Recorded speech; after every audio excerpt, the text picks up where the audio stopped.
మీ పేరండి? నా పేరు నాని అన్న. ఎప్పటి నుంచి నడుపుతున్నారు ఆటో? నేను 18 years నుంచి నడిపిస్తున్నా.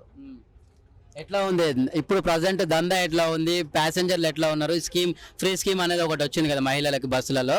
ఆ తర్వాత ఆటో వాళ్ళ మీద ఎఫెక్ట్ ఎట్లా పడింది అనుకుంటున్నారు? చాలా ఎఫెక్ట్ పడ్డదన్న. ఇదైతే ఘోరం. ఇది అస్సలు ఇది అసలు అంటే ఆలోచించి పెట్టిర్రో ఈ స్కీము, లేకపోతే ఖాళీ గెలవాలా అన్న తాపత్రయంతో పెట్టిర్రో అర్థం కాలేదు. కానీ మా కడుపు కొట్టి వాళ్ళకు పెడుతున్నట్టు ఉంది. ఇప్పుడు ఈ స్కీమ్ అయితే అస్సలు బాగాలేదన్న. ఏదో ₹1,00,000 జీతము, 50,000 జీతం ఉన్నోళ్ళు కూడా ఫ్రీగా తిరుగుతున్నారంటే మరి పేదవాళ్ళకి ఈ స్కీమ్ ద్వారా అసలు ఏం లబ్ధి పొందుతున్నారు? మాకైతే మరీ డేంజర్గా ఉందన్న. డైలీ ఒక 1,500 1,800 చేసుకునేటోళ్ళం. ఇప్పుడు 800 700 అవుతున్నాయి. మరి ఇంకా ఆటో ఫైనాన్స్లో ఎడికెళ్ళి కట్టాలా, ఇంటి కిరాయిలు ఎడికెళ్ళి కట్టాలా, పిల్లలను ఎట్లా చదివించుకోవాలా? మా భార్య అయితే డ్యూటీ కూడా చేయదు. ఆ బస్సు ద్వారా నా కుటుంబానికి అయితే ఏం లాభం అయితే లేదు.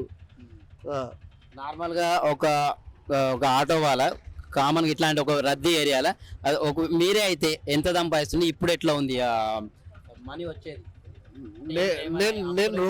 నేను అప్పులు ఉన్నాయి, చిట్టీలు కట్టేది ఉంది, పిల్లలను చదివించుకునేది ఉంది. మరి మా ఫీజులు కూడా చాలా ఎక్కువ ఉన్నాయి.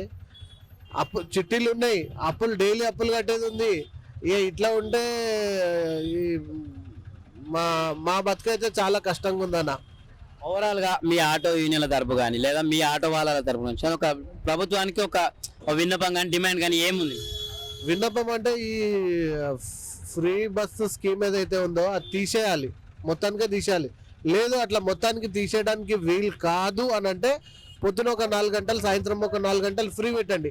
ఆ మధ్యలో మేమేదో చేసుకొని మా బతుకులు అట్లా ముందుకు నడిపిస్తాం. ఇదే అన్న నా రిక్వెస్ట్.